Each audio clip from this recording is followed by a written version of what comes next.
Morning, everyone. It's the 10th of March. We're Signal Centre Talking Ball. I'm Joe Neighbour, joined by Steve O'Hare. Good morning, Steve. Good morning, mate. All right. Yeah, not bad, thanks. You? Yeah, all good. Excellent. Good football match last night. Did you watch the European football at all? I didn't. It was Dortmund versus Seville, was it? And Yeah, Juventus versus Porto, and that was that's a great game, cracking game. So Juve were ahead, weren't they, on the first leg? No, Porto were ahead 2-1 from the first leg. And Porto, I saw Porto got a man sent off. Yeah, they went 1-0 up, and then I think they conceded in the second half and then had a man sent off for a second book of offence for kicking the ball away. What a numpty. And then Juventus then sort of pulled another one back, so it's 2-1 on the night, 3-3 on aggregate. And then it went into extra time, and late into the second half, they scored a great free kick. Ronaldo jumped over the ball when it was in the wall. Oh no! So yeah, it was like a fantastic game though, end to end. But Juventus were all over them, but they just sort of like obviously conceded on the break, and it was just sort of like just brilliant football, just a great entertaining game to watch. Oh, God, I missed that. Yeah, You're Liverpool playing tonight, aren't they, Leipzig? Yeah, a little bit concerned about that actually. Need to get back to winning ways, don't you? Well, at least we're not playing at home, so yeah, there's a chance. Where is it? At home, but obviously neutral? It's neutral. Yeah, neutral ground. Why do I think Budapest? No, not Budapest. Vienna. The Puskas Arena, Hungary. Is that? Yeah, but maybe it's Budapest. Yeah. Yeah. So at a neutral ground because of the German lockdown restrictions, I think. Cool. Probably because the UK ones as well. I don't know. Don't know what their Germany's, if that's on the list. But yeah, it should be sort of interesting. I think Fabinho back in the midfield should hopefully. Well, you're 2-0 up as well, aren't you? Yeah, but I like watching the match last night. That doesn't matter. It's sort of like these teams can score out of nowhere. And and then sort of like defend for the rest of the game, and you sort of can't catch them. So, but yeah. Anyway. Cool. Let's get on with it then. Markets. Yeah. So in terms of news, we have had some chatter about the European Union proposing a certificate that could ease travel for those who have taken an EU-approved vaccine, as well as some others like the Chinese and Russian shots. So they'll get a EU COVID card / digital green certificate, which will comprise of 3 documents. So they're trying to draft that regulation as we speak. In terms of other news that I saw, there was a situation with a hacker group who had got a massive trove of security camera data collected by Silicon Valley startup Verkada. 150,000 hours of surveillance cameras from inside hospitals, companies, police departments, prisons and schools, and also some inside some big companies like Tesla. So that's pretty scary. Was it all stored in the cloud then, and just like someone's hacked it? I think so, yeah. It looks that way. Yeah, it's not very good at all, is it? Hackers are also able to view inside women's health clinics, psychiatric hospitals and offices of the company itself. So, yeah, not great. Elsewhere, we've had US Treasury yields falling back yesterday, so we saw equity markets rally quite substantially. I think Tesla was up 15% at one point, I saw. But attention today does shift back to US inflation data. We have obviously key concerns over the US potentially overheating, and that may force the Fed's hands later in the year. And finally, it looks as though we're going to get this stimulus package passed today through the House of Representatives. So plenty to go by. That key inflation figure is at 130. That's the US CPI number. So keeping a keen eye on that. Over to some charts. Steve, we'll start with you because of the equity rally yesterday.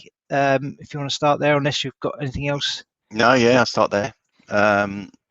So, yeah, it's a very positive day across the board yesterday, and even this morning, as over the last hour, we've seen, although we've seen a little bit of a sell-off overnight, seen a little bit of a recovery this morning on the FTSE in the last couple of hours, a little bit of a bullish engulfing, then followed by a nice big green candle away from this Ichimoku cloud support levels. Really, if we look to the daily chart, we're sitting below the 68.11 resistance. That's 100 points away. That's key for me to sort of like then lead an assault on the 69.60. Again, that'll the dollar, whatever's going on in the dollar, will have a big influence on the FTSE, as we all know. This continuation formation that we've seen on the 4-hour chart highlighted yesterday, this inverse head and shoulders continuation formation.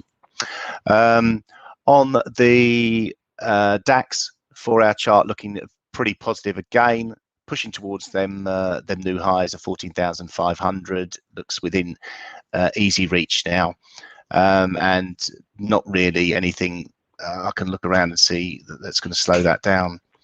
On a Dow Jones, again trading close to the all-time highs. We did have a, if we could sort of like call it, a bit of a double top here that we've broken above. So we'll see what the reaction is now.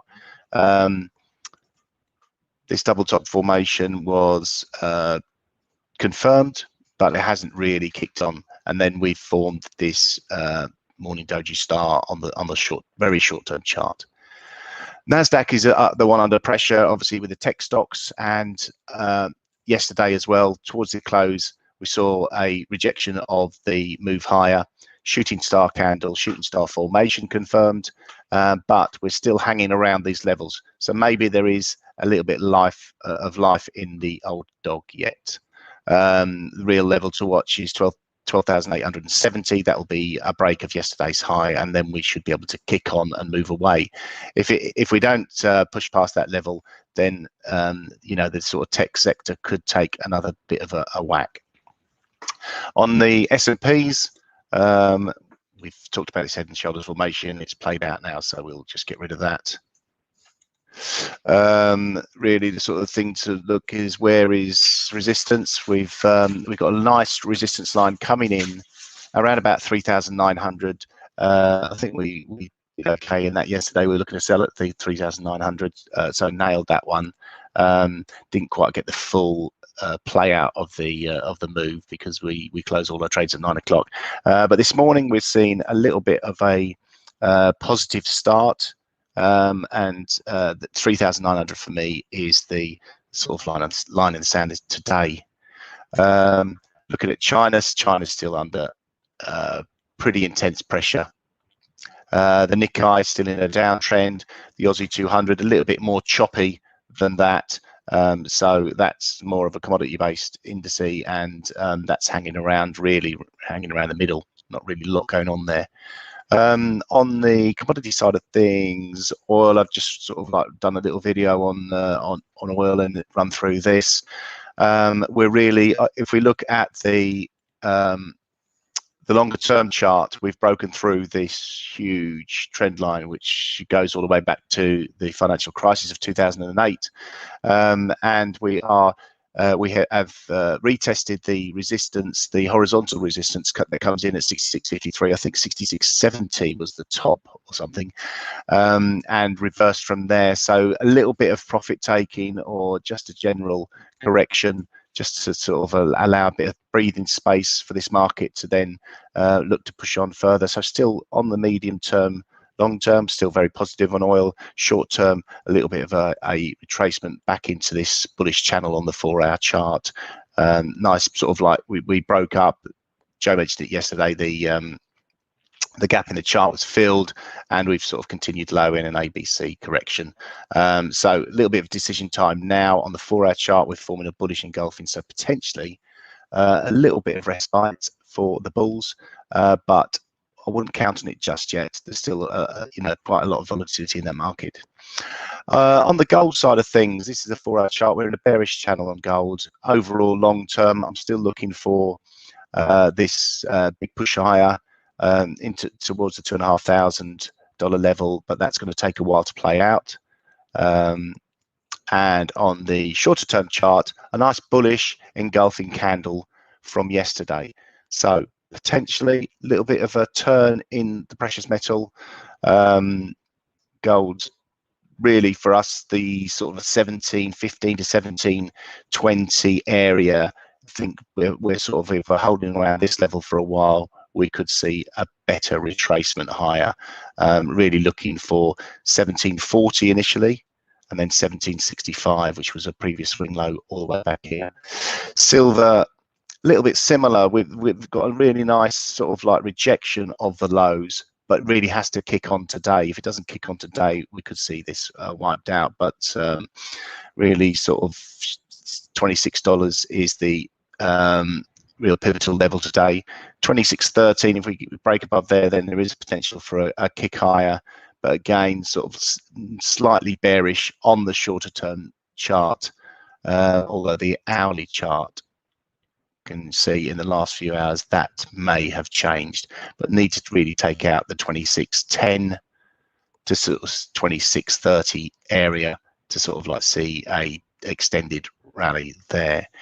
Saw an interesting piece actually yesterday on this guy here, Matterhorn Asset Management, Matthew Piepenberg, just really talking about the CPI and how really the CPI, what the real CPI number is, and sort of saying that the Fed really make the CPI fit into their policies. And it sort of goes back to if the weighting methodologies that the CPI used, or the Fed that Fed used to measure CPI in the 1980s were used today, then the US CPI measured inflation will be closer to 10%, not the reported 2%. So it's amazing what happens over the years when figures are measured slightly differently, and it all comes back to really sort of protecting the dollar, because obviously the dollar is the sort of currency, the go-to currency, but it's not backed by gold anymore. So they're also talking about the 10-year yields. If real yields on the 10-year were basically effectively, if we had a 10% inflation, then the real yield on US bonds would be -8%. So that's not very attractive. So then how would the US government get their funding? So really interesting piece. Really liked it. Thank you for that. Yeah, like that. I like conspiracy theories anyway, obviously, but yeah, that's backed up by actual fact and sort of like key economic data. send me that link, Steve. Yeah, I will do. It does feel for me that the world sort of like goes on, and for the last, I would say, last 10 years, I've felt like inflation is just ridiculous. Cost of living is just so much more expensive year on year, but then it sort of doesn't sort of feed through to the sort of like the government figures. So yeah, maybe a little bit of manipulation there to suit the sort of like everyone's ulterior motives, maybe. Yeah, okay. But yeah, that's more of a treasury yield perspective, really sort of thinking about what that sort of means for the treasuries in the US on its own. So I'm sort of thinking a little bit and thinking about the cryptocurrency era that we're sort of venturing into, and whether that will be the dollar at some point will not be the currency to go to. Possibly. Okay, well, nice segue into the FX charts then, and talking dollar. So this is the daily chart again, looking at this sort of overview of currency baskets, just to give you an idea about where things are moving. So the red line is the close of yesterday's trade, and as you can see, we saw an uptick in everything other than the dollar yesterday, basically. So we saw the dollar move lower, but pretty much everything else move higher on the day. So we had sterling, New Zealand dollar, Aussie dollar, euro, Swiss franc and Japanese yen taking part as well after pretty substantial moves lower. So yesterday, dollar dipped and everything else rallied. Now, if we look at what's going on today, we've seen a small uptick in the dollar. As you can see, it is up slightly, but if you take a look at inside that, you can see that it's off of its best levels of the day. Now, yesterday we posted this fairly big reversal candle, pretty much engulfing, in terms of it's engulfed the body of the previous candle, but not the entire formation of the candle. So I would say that looks pretty bearish to me. And we followed that up today with another looking bearish candle. so far. So well off the highs of the day at around about 92.24.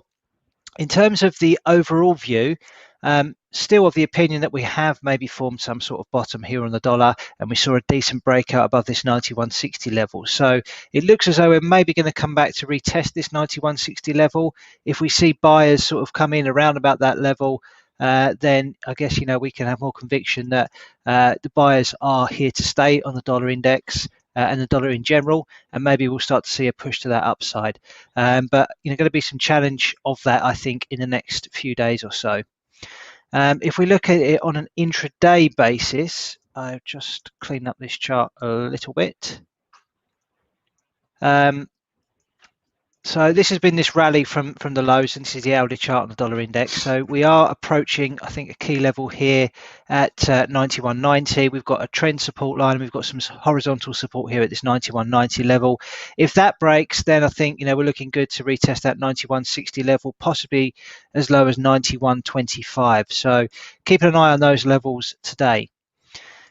Elsewhere on the other currencies, let's just have a look at some of the daily charts. So this is Aussie Yen, that continues to trade high within this bullish channel, so no concerns with that while that remains above 81.98. Aussie US, we've seen a break of trend here, and we saw a decent looking engulfing candle yesterday, so maybe we'll see a retest up here of the underside of this channel, maybe some sort of top pattern taking shape here on the daily chart. So keep an eye on that, something like that. Euro Oz continues to trend lower while below 156.91. It's still a case of selling rallies on that. Euro Sterling, I think we're about to see a retest of those lows. So we did post a really nice looking hammer candle just there on the 24th of Feb, which arguably we could have said was the currency trying to put a bottom in place. We made a swing high at the top end of this channel at 87.31, and since then price has been rejected. So while below that level, I think the idea of a bottom being in place is probably still a little bit premature. If we break above that level, then I think we can get a little bit more excited about that. But for now, looks like we're going to have another challenge of that low at 85.38. So keeping a very close watch on that today. Euro Yen. Yen continues to be quite weak, and we're obviously seeing that on the Euro Yen chart. That continues to probe up near the highs at 130. So keeping an eye on that level there. Euro New Zealand dollar continues to trend lower. Again, New Zealand dollar strength, euro sort of not really doing an awful lot. Euro dollar is sort of the inverse of the dollar index. So we talked about this level here being broken down at 119.48. Not quite an engulfing candle yesterday, but looking for maybe a retest of this, what should be now resistance, having previously been support at 1952. So waiting to see if the sellers revisit back at that level and then maybe drive it down towards these targets that we have down here between 116.95 down to 114.93. And I'll just finish off with cable. So looking at this bullish trend, bullish channel, talked yesterday about maybe a wedge taking shape here. It looks as though we've had a little bit of a push above that today. We didn't quite close above it on yesterday's price action, but we're above it today. Maybe that will be a cue for it to start pushing higher within this short-term bullish trend channel. So that's one that I quite like today, certainly looking at the daily chart. In fact, I will go in one more chart, and that's this dollar yen trade. So we talked about this one yesterday because there's a big old trend line that this has rallied into after this fairly substantial move higher that we've seen since the beginning of the year. So quite a key level that we're at here, as you can see. If that can break, then maybe we'll see some sort of bottom pattern having taken shape in dollar yen, and maybe a continuation higher. Certainly the overall trend favours, I think, dollar weakness versus the yen to take place sometime soon. Certainly that's happened over the recent history. So keep an eye on that today. I think if we take out that high that we posted yesterday at 109.23, then that maybe invalidate that theory. But for now, I still think there's a potential for that to maybe correct a little bit lower in the very short term. Cool. That's it from me. Nice one.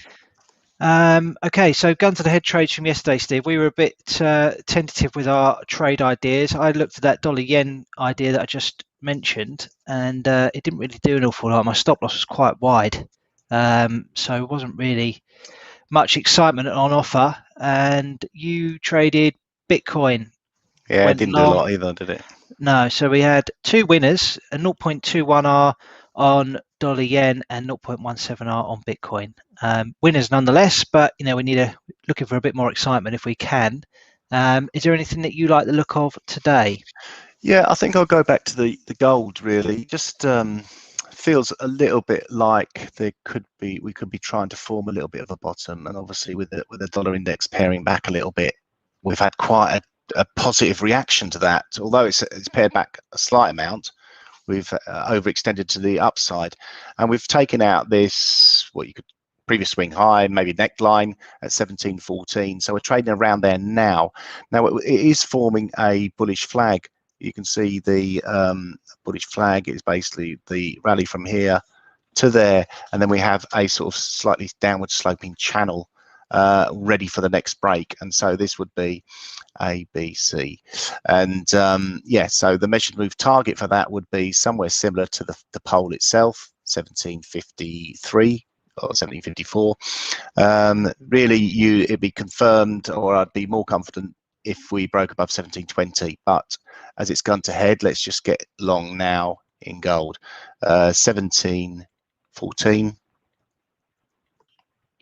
Have the stop at 1704. And look to target 1754. Would give us 3-1. Maybe that's a little bit punchy.